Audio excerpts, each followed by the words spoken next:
Face au 7, Amadou, bonsoir. Bonsoir Excellence, bonsoir Ruth. Voilà donc le décor ainsi campé. Excellence, vous avez pris fonction depuis le 9 décembre 2024. On aimerait bien savoir comment vous vous sentez dans vos attributions, dans ce fauteuil de Premier ministre. Je me sens serein, déterminé avec l'ensemble du gouvernement et bien sûr sous le leadership de son Excellence le capitaine Ibrahim Traoré, président du Faso et chef de l'État. Les défis sont nombreux, les obstacles aussi, l'adversité est grande, mais soyez rassurés que tout cela ne fait que décupler jour après jour notre énergie et surtout notre conviction et notre engagement à réformer en profondeur notre pays, à ramener la sécurité et surtout à ouvrir de meilleures perspectives pour les jeunes burkinabés. Alors, défi, obstacle, adversité, Excellence, c'est exactement ce que nous allons évoquer. Il y a quelques jours de cela, l'actualité oblige, le ministre de la Sécurité était sur la chaîne nationale pour évoquer en tout cas un vaste complot contre la sécurité de l'État qui a été déjoué. Alors, on aimerait justement savoir quelles sont les dernières nouvelles de ce dossier. Où en est-on avec l'enquête? Est-ce qu'il y a eu encore d'autres arrestations? Parce que le ministre avait évoqué effectivement qu'il y avait eu des arrestations. Alors effectivement, il y a quelques jours de cela, le ministre de la Sécurité donc, a révélé à l'opinion nationale et même à l'opinion internationale cet énième complot qui a été donc déjoué, qui a été ourdi depuis l'étranger, en collaboration bien sûr avec des traites de l'intérieur, un complot qui a été déjoué. Les détails ont été donnés dans le communiqué qui a été donc rendu public. Et à ce jour, ce que je peux vous assurer, c'est que les services de sécurité, les services de renseignement sont toujours en alerte. Et bien sûr, pour contrecarrer totalement, bien sûr, ce dessein funeste que ces ennemis de la nation réservés à notre pays. Et soyez sûrs que tout est mis en œuvre pour que cet énième complot connaisse le même sort que les complots précédents, c'est-à-dire un échec cuisant pour les comploteurs, que ce soit ceux de l'intérieur ou ceux de l'extérieur. Excellence, au regard de l'ampleur des implications dans cette énième tentative de déstabilisation, implication en lien surtout avec quelques éléments de nos forces de défense et de sécurité. Est-ce que notre armée n'a pas été profondément touchée par cette tentative de déstabilisation? Non, pas du tout. Rassurez-vous, les vrais combattants aujourd'hui sont au front, déterminés, ils remportent des victoires et bien sûr quelques égarés qui sont très facilement donc corruptibles et qui ne sont en réalité que des outils, voilà, qui sont manipulés, instrumentalisés et qui malheureusement cèdent. Mais il n'y a aucune inquiétude à se faire. L'armée, nous avons une armée déterminée, une armée professionnelle et surtout aujourd'hui une armée qui mène avec honneur le combat pour la reconquête du territoire burkinabé, pour la reconquête de la dignité du peuple burkinabé et surtout le combat pour l'indépendance réelle de notre pays, et cela en bonne intelligence avec les armées sœurs de l'AES, de la Confédération des États du Sahel, notamment donc du Mali et du Niger, avec lesquelles elles sont, je veux dire, donc l'armée en étroite collaboration. Et soyez convaincus d'une chose, tous les jours, la conviction que nous allons gagner cette guerre grandit et nous allons tout mettre en œuvre pour y parvenir. Alors, Excellence, relativement à cette actualité, on a entendu le ministre de la Sécurité qui a effectivement, et une fois de plus, pointé du doigt la Côte d'Ivoire. Alors, on aimerait savoir aujourd'hui, que reproche-t-on exactement aux autorités ivoiriennes? Est-ce le fait d'offrir le gîte et le couvert à des personnes qui agissent contre la sécurité de l'État burkinabé, ou alors on reproche d'autres choses aux autorités ivoiriennes? Tous les cerveaux de ce complot, comme ceux des complots précédents, ils sont aujourd'hui en Côte d'Ivoire, qui leur offre bien sûr le gîte et le couvert. Et c'est depuis donc ce pays que toutes ces tentatives-là sont ourdies, orchestrées, et surtout que certains d'entre eux aujourd'hui, pour certains d'entre eux, les masques sont tombés parce qu'ils sont en étroite collaboration avec les terroristes qui endeuillent notre pays Ils en sont les porte-voix. Ils amplifient aujourd'hui les attaques terroristes. Et tous les jours, ils travaillent donc à démoraliser nos forces combattantes. Et ce sont des gens aujourd'hui qui ont renié leur patrie, qui ont renié la terre dans laquelle est enterré leur cordon ombilical. C'est extrêmement grave, mais ça montre aussi à quel point ces individus-là sont sans dignité. Donc, ils sont tous en Côte d'Ivoire. Nous le disons, les faits sont têtus. C'est regrettable. Le chef de l'État l'a dit, entre les peuples burkinabés et ivoiriens, il n'y a aucun problème. Ce sont des peuples qui ont toujours vécu en bonne intelligence, en toute fraternité. Et aujourd'hui, il est pratiquement impossible de séparer ces deux peuples-là, qui sont fortement imbriqués par l'histoire, par la géographie. Et c'est difficile aujourd'hui dans certaines zones de voir une famille qui n'a pas un frère en Côte d'Ivoire.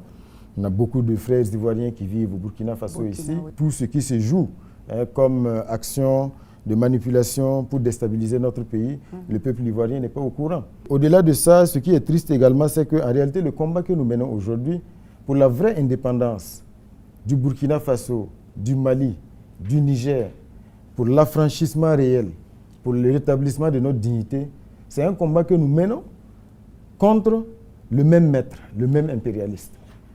Et aujourd'hui, le peuple ivoirien est victime également de ce même impérialiste qui domine, exploite, nourrit les tensions, et ça a toujours été ainsi. C'est pour dire que c'est un combat qui, en réalité, devrait unir les peuples burkinabés, les peuples ivoiriens, maliens, nigériens, les peuples d'Afrique. Parce que c'est le vrai combat pour l'indépendance réelle.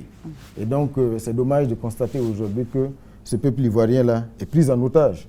Parce que c'est un peuple, je suis convaincu, qui ne souscrit pas du tout à ce qui est ourdi donc, depuis ce pays, contre un peuple frère, contre un pays frère, qui nous demande aujourd'hui d'avoir la liberté de pouvoir donc travailler pour l'épanouissement du peuple burkinabé et surtout de pouvoir donc s'affranchir de tous les liens qui sont là depuis longtemps. Le moment est venu donc de casser, de briser toutes les chaînes. Et je pense que le capitaine Thomas Sankara le disait, l'esclave qui n'est pas capable d'assumer sa révolte ne mérite pas que l'on s'apitoie sur son sort. Aujourd'hui, le peuple burkinabé assume sa révolte et tous les liens, toutes les chaînes seront brisées. Excellence, il y a l'un des nôtres, Alain Traoré dit Alino Faso, qui, selon les communiqués officiels, est dans les geôles ivoiriens. Alors aujourd'hui, que savez-vous de cette affaire? Avez-vous des informations supplémentaires? Pour tout vous dire, on a été surpris. C'est vrai que Alino Faso, Alain Traoré, est d'origine burkinabé, mais je peux dire que c'est peut-être l'un des jeunes aussi qui symbolisait le trait d'union entre les peuples burkinabés et ivoiriens. Parce que de ce que nous savons, son épouse est ivoirienne. Il y vit avec ses enfants, il mène ses activités en Côte d'Ivoire comme au Burkina Faso. Et il a toujours été celui qui prêchait vraiment cette entente, cette fusion entre les peuples burkinabés et ivoiriens. Et cela se voyait parce qu'il est dans le showbiz. Il faisait donc, il organisait des concerts, il faisait venir des artistes ivoiriens au Burkina. Il faisait partie des artistes burkinabés en Côte d'Ivoire. Donc on a été surpris. Mais on est convaincu que tout cela ne peut être logé que surtout dans cette volonté aujourd'hui de diaboliser. Parce que ce que, semble-t-il, on lui reproche, c'est d'être impliqué dans des actions de subversion. Voilà. Tout ce qu'on savait de lui, c'est que c'est quelqu'un qui fait la promotion de ses activités, mais c'est quelqu'un aussi qui soutenait aujourd'hui les forces combattantes, parce qu'il ne manquait pas de faire des publications sur sa page pour galvaniser les forces combattantes, mais il ne manquait pas aussi de faire des publications pour donner son opinion, en disant sur tel aspect ou tel aspect, voilà ce qu'il suggère. Mais c'est un homme qui a toujours été connu comme quelqu'un qui prêche la paix. De ce qu'on avait entendu, promesse avait été faite qu'on allait être édifié. Jusqu'aujourd'hui, on attend d'être édifié. Dans tous les cas, nous lui souhaitons beaucoup de courage et nous exprimons toute notre solidarité avec son épouse et ses enfants. Et avec lui-même, on attend d'être édifié par la suite. Mais je suis convaincu que c'est un écran de fumée. Excellence, dès sa prise de pouvoir, le chef de l'État, son Excellence le capitaine Ibrahim Traoré, déclarait que le territoire burkinabé était presque complètement perdu. Moins de 2 ans et demi après, devant l'Assemblée nationale, vous déclariez que ce territoire a été reconquis à plus de 71%. Sur quoi repose cette reconquête? Les acquis que nous avons sont à mettre à l'actif de l'ensemble du peuple burkinabé, sous le leadership du capitaine Ibrahim Traoré, qui a su véritablement susciter ce sursaut patriotique des Burkinabés. Quand le chef de l'État disait que notre pays était presque perdu, beaucoup ne le comprenaient pas. Mais aujourd'hui, beaucoup mesurent la portée de cette phrase. N'oubliez pas que quand le capitaine Ibrahim Traoré est arrivé au pouvoir, la nationale numéro 1 était coupée, pratiquement.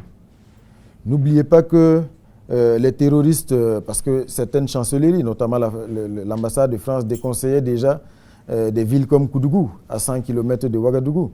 Les terroristes dans le centre-est étaient pratiquement à Koupéla, une commune voisine, Andemtenga et autres, qui étaient déjà infestées. Le centre-sud, c'était la même chose. Donc, véritablement, c'est un pays qui était perdu.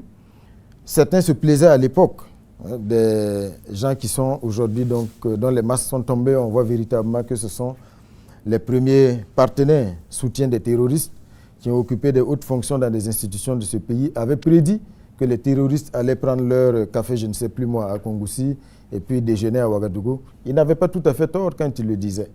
Parce qu'aujourd'hui, quand on voit le combat qui est engagé, les moyens humains, matériels engagés, c'est là qu'on commence à comprendre, comme le chef de l'État l'a dit, qu'on n'est pas juste dans un combat contre des terroristes, à savoir donc des petits illuminés qui courent dans la brousse. On est dans un combat pour la liberté du Burkina Faso. Parce que le terrorisme tel que nous le voyons aujourd'hui, c'est une autre forme d'expression de l'impérialisme, une expression violente. Parce qu'aujourd'hui, ce qui est recherché, c'est l'affaiblissement de notre pays. C'est la division de notre pays, la partition de notre pays. Et l'objectif, c'est quoi? C'est pouvoir nous maintenir durablement dans la domination, pour nous exploiter et faire de nous toujours des esclaves, des consommateurs qui ne sont pas capables d'assumer véritablement eux-mêmes de façon autonome leurs choix stratégiques. Aujourd'hui, les masques, je dis, sont tombés. Parce que quand vous regardez aujourd'hui, ce sont des médias français aujourd'hui qui publient les vidéos des attaques terroristes. Et il vous souviendra que ces terroristes qui nous attaquent, que ce soit les UGS,